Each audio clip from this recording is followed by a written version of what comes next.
Nós, então, iniciamos um novo projeto financeiro, né? E o projeto financeiro, qual é a ótica? Verificar o controle administrativo, as ações administrativas sobre o movimento de dinheiro da empresa. Então, essa é a nossa ótica e será o nosso plano de fundo. Evidentemente, também é verificar as tendências do mercado atualmente, de uma administração moderna, uma administração 4.0. Então, nosso estudo aqui ele vai ser dividido em dois grandes grupos. A administração empresarial, verificar tendências, ferramentas, movimentações de dinheiro da empresa e finanças pessoais, dentro dessa perspectiva de que, para um bom controle de finanças internamente, é muito importante ter controle de finanças pessoais. Então, nós vamos caminhar nessa ótica. O nosso plano de fundo é, então, o olhar para finanças empresariais. E o primeiro grande estudo aqui, nós vamos trabalhar a ideia do relacionamento administrativo, relacionamento da administração financeira com bancos, com movimentação financeira. E, claro, vamos falar da atualidade, retomada econômica pós-Covid. O PIX está aí, não é? Movimentando aí bilhões de reais já. Então, nós vamos falar das tendências das aplicações. Professor, Pois não? o que é esse Pix que tá todo mundo falando? Olha só, eu não quero dar spoiler aqui, não é? Porque nós vamos, na aula seguinte, falar sobre ele. Mas, resumindo aqui, Carol, só para não te deixar aqui sem resposta. Ó, o Pix, Sim. transferência de dinheiro, ok? Então, o Pix é uma nova forma de transferir dinheiro. Só que acontece que essa nova forma de transferência de dinheiro é diferente, tem características diferentes, né? É uma transferência que pode acontecer em 24 horas, que pode ter chaves de acesso, não precisa ter número de conta, e tem alguma série de especificações. Mas nós vamos trabalhar, fique tranquila, detalhe por detalhe dessa nova ferramenta, que é uma ferramenta bancária. Por isso que o meu primeiro assunto é falar de fintechs, é falar de bancos. E falar de bancos, nós temos que falar primeiro dos bancos digitais, dos bancos virtuais, que também é novidade. Se nós pensarmos aí, há 5 anos no nosso país, há 5 anos atrás, nós tínhamos aí 6 opções de banco. Itaú, vou falar aqui, não é uma ordem de importância, é só uma ordem aqui. Itaú, Banco Bradesco, Banco Santander, Banco do Brasil, Caixa Econômica Federal e as cooperativas, né? Cooperativas de crédito. Destaquei 6. A gente poderia incluir ali um 7º, Mercantil do Brasil, ou um outro banco assim. 7 opções. Agora, com a chegada das fintechs no Brasil, nós temos aí mais de 12 opções de trabalho. Então, esse é um primeiro ponto. O Pix é uma ferramenta utilizada por bancos, porque é uma ferramenta de transferência de dinheiro. E onde está o dinheiro? Está num banco, né? Então, nós vamos falar um pouquinho sobre fintechs, bancos, né? E na aula que vem nós vamos falar da migração digital dos bancos e do Pix, que é essa nova forma de transferência, tá bom? Hoje eu quero destacar Tá bom. a maior... Vai ser na próxima aula, então, a explicação geral. Isso, com detalhes sim. Tá. Primeiro preciso falar de banco, tá bom? Tá bom. Porque o Pix é uma forma de transferência bancária, ok? Só que tem especificidades e tem a ver com essa mudança digital que aconteceu. Então, eu quero, para exemplificar essa mudança, falar aqui da maior fintech brasileira. Então, esse termo fintech, inclusive, é novo. A ideia de financeiro, de finanças e tecnologia. Já dá aí ideia do que seja. Então, eu quero trazer para você, inclusive, um material para vocês, um material falando do Nubank, que é a maior fintech brasileira e também hoje é um banco digital. né? Embora essa operação de banco digital, atualmente, a Nubank tem recuado um pouco. Mas eu quero trazer aqui até uma matéria com o Davi Vélez, que é o colombiano fundador do Nubank no Brasil, né? A maior operadora digital financeira que nós temos no Brasil. Por começar uma corrida pela modernização de serviços financeiros aqui no Brasil. Essa é a história que vamos contar no primeiro episódio do Mentes da Tecnologia, nossa nova série que fizemos ao lado da IBM e que vai explorar grandes nomes que lideram ou lideraram transformações em diferentes áreas da tecnologia. Nessa temporada a gente vai falar de finanças, transporte, empreendedorismo negro, games e várias outras áreas, e também falar sobre pessoas que possuem histórias conhecidas ou não tão conhecidas, mas entre elas uma semelhança: o impacto na nossa vida agora e no futuro.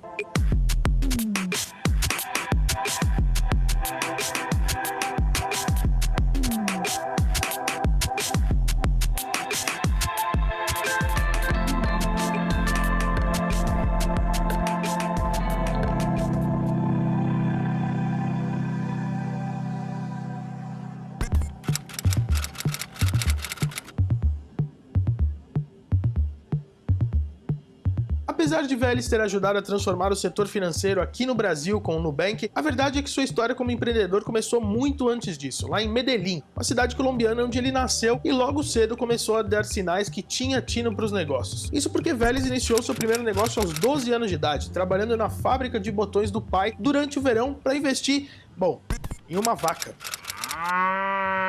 Ele repetiu isso ao longo dos anos seguintes, aumentando seu rebanho a cada verão. Foram justamente essas vacas que o levaram à Universidade de Stanford, na Califórnia, em 2001, após ele ter vendido todo o seu rebanho para ajudá-lo a financiar os seus estudos em engenharia lá nos Estados Unidos. Vélez continuou seus estudos em Stanford até 2005 e ao longo desses anos se aproximou e começou a tomar gosto pela indústria financeira, o que incluiu passagens por empresas tradicionais do setor, como os bancos de investimento Goldman Sachs e Morgan Stanley, onde ele foi analista e aprendeu como modelar um negócio e como criar uma ética de trabalho. Em 2007, o engenheiro entrou na General Atlantic, um fundo de investimento de Nova York que o introduziu ao mundo do capital de risco. Ele ficaria por 3 anos na companhia, e foi por conta dela que veio parar pela primeira vez aqui no Brasil, em 2008. Isso porque a General Atlantic queria encontrar novas oportunidades de investimento por aqui e tinha planos de abrir um escritório aqui no país. E, como o próprio Vélez conta, ele era o mais próximo de um brasileiro que a empresa tinha. Em 2011, Vélez começou a trabalhar para a Sequoia Capital, uma das mais conhecidas organizações do mundo de investimentos focados na indústria da tecnologia, um histórico que inclui aportes feitos a companhias que talvez você tenha ouvido falar, como a Apple, Google, YouTube, Instagram e o WhatsApp. Na Sequoia, ele foi responsável por sondar mercados latino-americanos para a companhia, também com o plano de avaliar a abertura de um escritório aqui no país. Na ocasião, no entanto, a empresa julgou que não havia oportunidades suficientes de investimento no Brasil em tecnologia para justificar um escritório aqui no local, então a ideia acabou não avançando. Ainda assim, as passagens pelas duas companhias foram essenciais para apurar a visão empreendedora de Vélez. Além de criar pontes com o mercado de venture capital norte-americano, a General Atlantic e a Sequoia ajudaram o engenheiro a desenvolver o seu olho para identificar boas oportunidades de mercado, uma das peças que levaria à criação do Nubank em 2013. Depois que fui a fazer investimento no General Atlantic, na Sequoia, aí foi que comecei a entender como olhar uma indústria, como avaliar um mercado interessante para investir. E no final, essa decisão de empreender é uma decisão de investimento. Você não está investindo necessariamente dinheiro, mas está investindo sua carreira, seu tempo. Então, muito desse olhar de investidor que aprendi lá na GA e na Sequoia, eu utilizei no momento de decidir em que indústria ou que negócio eu ia começar. Curiosamente, a outra peça que levaria ao Nubank foi a frustração. Isso porque logo que chegou em solo brasileiro, Vélez entendeu o famoso conceito de o Brasil não é para principiantes.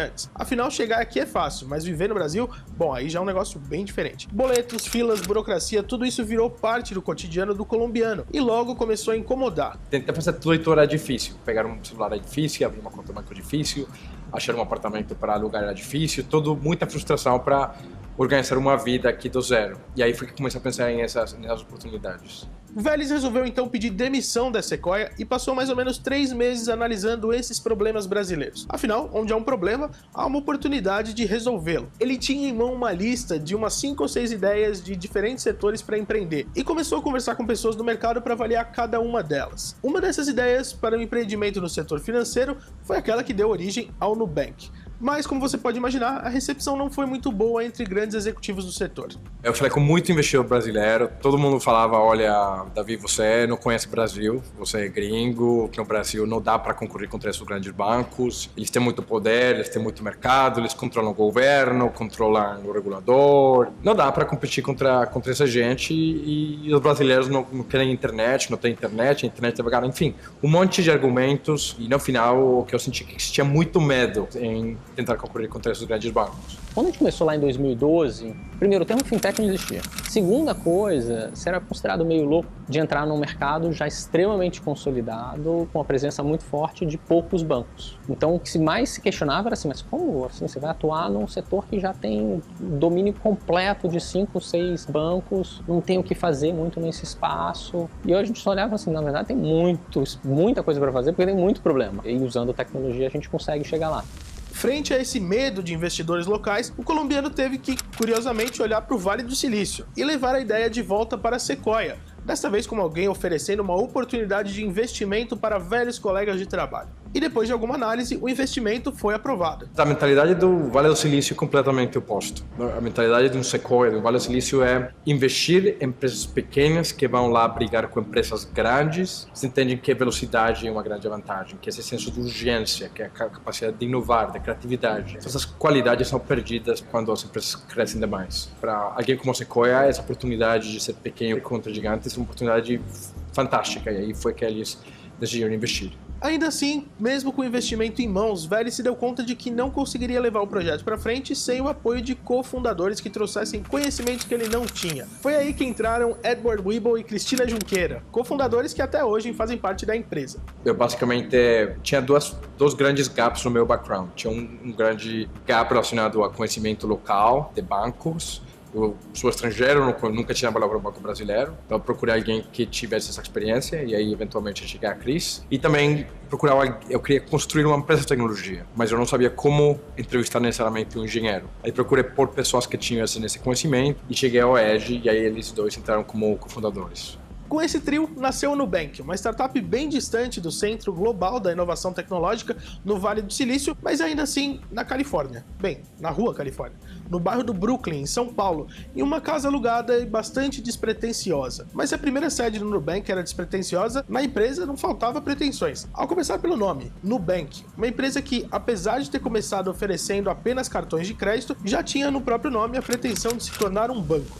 Esse é o nome que a gente tentou. O primeiro nome era EOS, que significava o nascimento do sol, amanhecer, em grego. E eu gosto muito essa imagem de um sol nascendo, porque era o começo de uma nova geração de serviços financeiros no Brasil. Mas aí a gente, com EOS, a gente foi lá e procurou e já está registrado. Mas aí a gente mudou para EO2, mudamos a S pelo 2. E a gente gostava do EO2 porque era EO2, O2 de oxigênio. O que a gente queria fazer para esse sistema era oxigená-lo, trazer novas alternativas. Mas aí, numa conversa com um dos sócios da Sequoia, ele falou, olha, esse nome é muito nerd, ninguém vai entender, esses números, não topa. Aí a gente mudou e procuramos, de fato, uma agência de branding e depois de avaliar diferentes opções, a gente chegou no Nubank.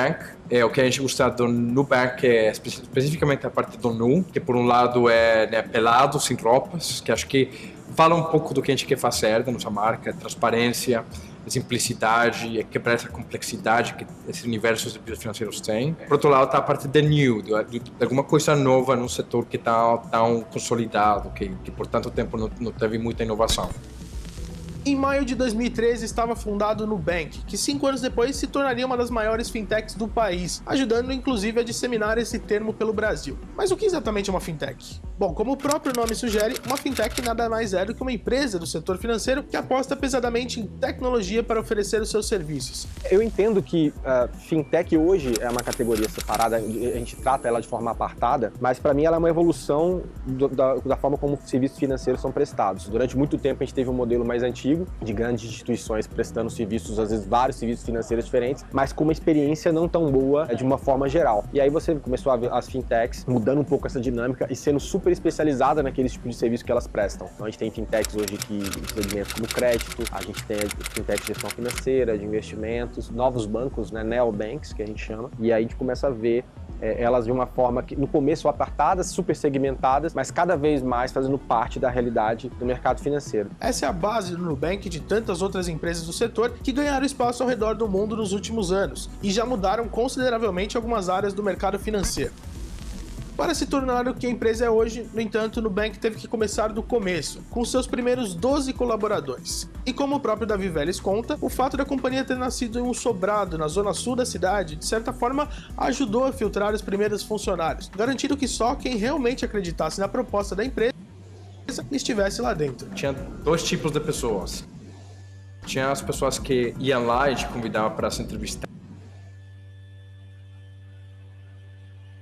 para o Banco Novo do Brasil. Eles chegavam lá, olhavam nessa casa e falavam: olha, esquece, vocês estão malucos, não parece um banco, uma startup, uns caras em chinelos, morando no segundo andar, esquece, eu não vou nem entrar, não vou nem entrevistar. E aí eles iam embora. E tinha outros caras que chegavam lá, olhavam, em 30 minutos a gente explicava para eles o que a gente queria fazer e falavam: topa, vamos lá. Esse era o perfil das pessoas que entraram no banco bem no começo, e ainda é muito o perfil das pessoas que a gente hoje traz dentro da casa. O perfil das pessoas que querem grandes desafios, que gostam dos desafios complexos. Essa primeira geração de funcionários engajados foi o que ajudou a empresa a criar uma cultura interna de inovação, que é uma das grandes responsáveis pelo sucesso da companhia. Afinal, com poucos recursos, um nome ainda desconhecido e competidores enormes, são as pessoas dentro do Nubank que formaram a base sólida sobre a qual foi construída o que a empresa é hoje. Isso é claro, sem contar que os primeiros funcionários também foram os primeiros clientes do Nubank. E também, como parte da ideia de economizar sempre que possível nos gastos, a fintech adotou um marketing boca a boca do seu produto no começo, e os primeiros clientes foram conhecidos de quem já estava lá dentro. Volta e me ligava para ele para pedir aumento de limite. A gente usava, inclusive, aqui para a empresa,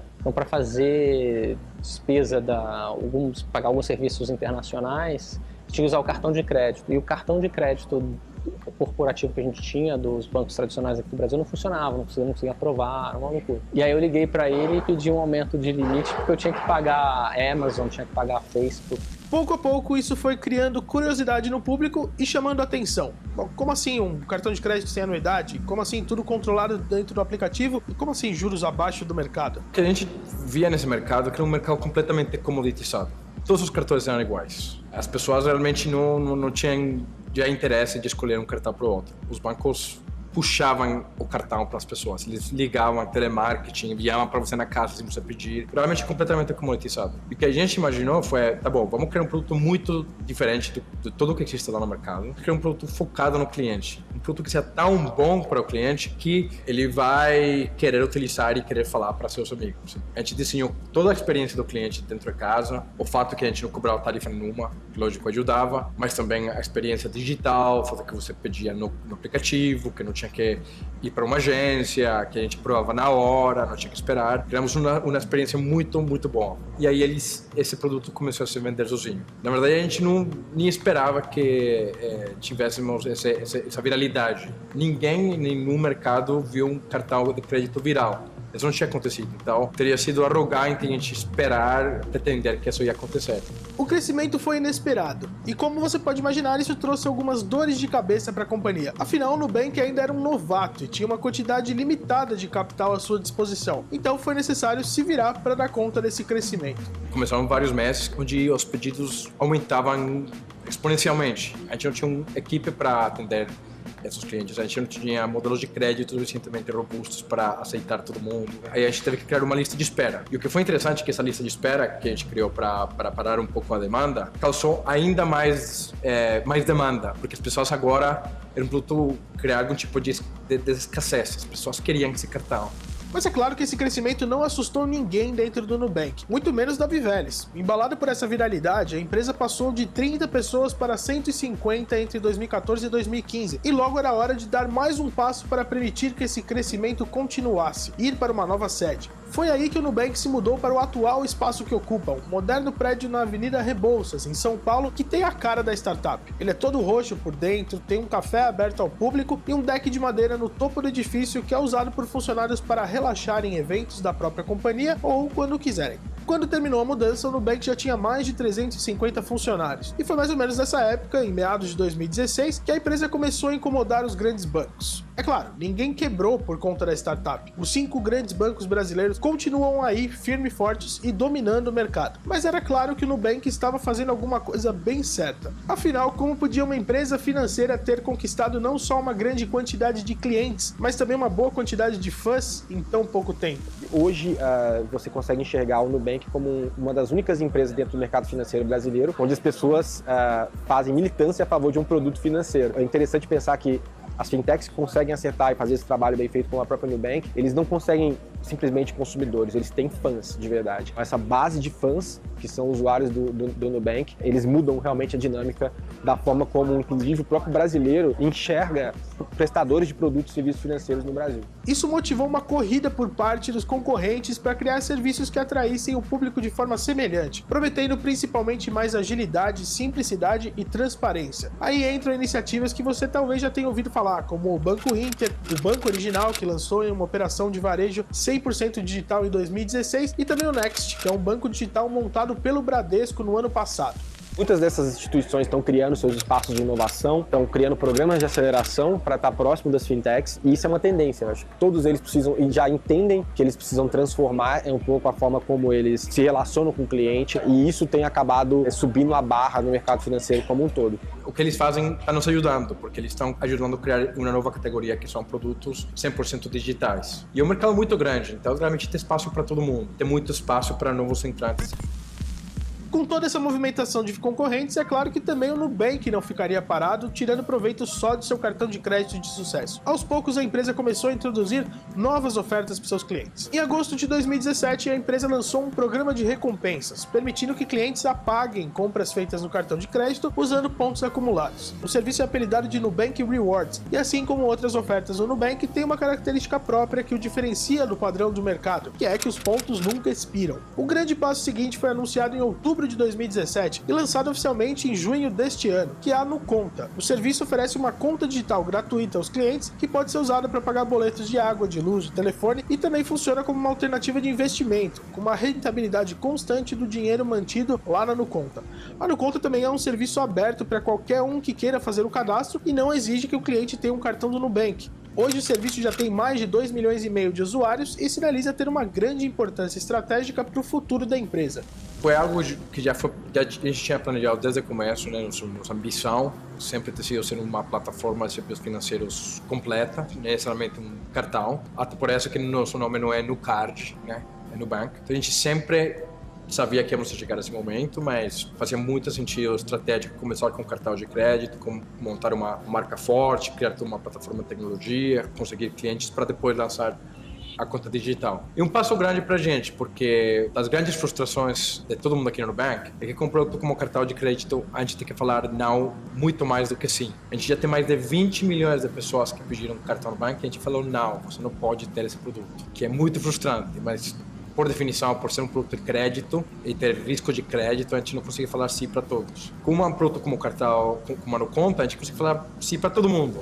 Por estratégia comercial, o Vélez fala muito pouco sobre o futuro do Nubank. O cartão de crédito do Nubank, há uma possível abertura de capital, tudo isso são assuntos sobre os quais o fundador da empresa não comenta. Mas alguns acontecimentos recentes nos ajudam a ter uma ideia do que Vélez pretende para sua empresa no futuro. Em outubro de 2018, o Nubank recebeu uma rodada de investimento de $90 milhões da Tencent, uma empresa chinesa que é uma das maiores do mundo no setor de tecnologia e dona do aplicativo WeChat, que mistura elementos de comunicador instantâneo com rede social e também envolve meios de pagamento. Na ocasião do investimento, Vélez indicou que a empresa esperava aprender muito com a experiência da Tencent na China, o que pode significar que a companhia esteja de olho em replicar de alguma forma o sucesso do WeChat por aqui no Brasil. Hoje a gente tem um cartão de crédito que cresceu bastante, temos uma NuConta que está crescendo bastante, mas tem mais de 200 milhões de brasileiros que não são clientes do Nubank. Então tem muito para crescer com portfólio de produtos diferentes, tentando oferecer produtos para uma população que hoje é bancarizada, mas está pagando juros e tarifas absurdas e recebendo um serviço para o cliente muito, muito ruim. Por outro lado, tem mais de 60 milhões de brasileiros que não têm conta banco, tem WhatsApp, tem Facebook, mas não têm acesso a serviços financeiros. Muito trabalho no banco nos próximos anos vai ser ir criando toda uma plataforma de serviços financeiros completa, onde a gente consiga oferecer para uma grande parcela da população. E nesse roadmap tem muito trabalho. Então esse vai ser continuar sendo nosso foco. Eu entendo. Muito bem, a ideia, né? É até um pouco longo, mas como é bastante didático, eu resolvi deixar até esse ponto, a fim de nós termos, claro, esse crescimento exponencial. No nosso próximo encontro, nós vamos analisar como a pandemia global acelerou processos já de transferência digital de grandes bancos e até chegarmos nessa ideia do projeto do Banco Central com o Pix, que não começou esse ano, né? Que é um projeto antigo, um projeto já de pelo menos 2, 3 anos já, né? Até chegar no Pix na sua funcionalidade hoje. Então, nós estamos trabalhando finanças empresariais. Hoje foi o primeiro encontro para tratar desse assunto. Fique atento, esteja preparado para a semana que vem, nós trabalharmos um pouquinho mais sobre esse assunto.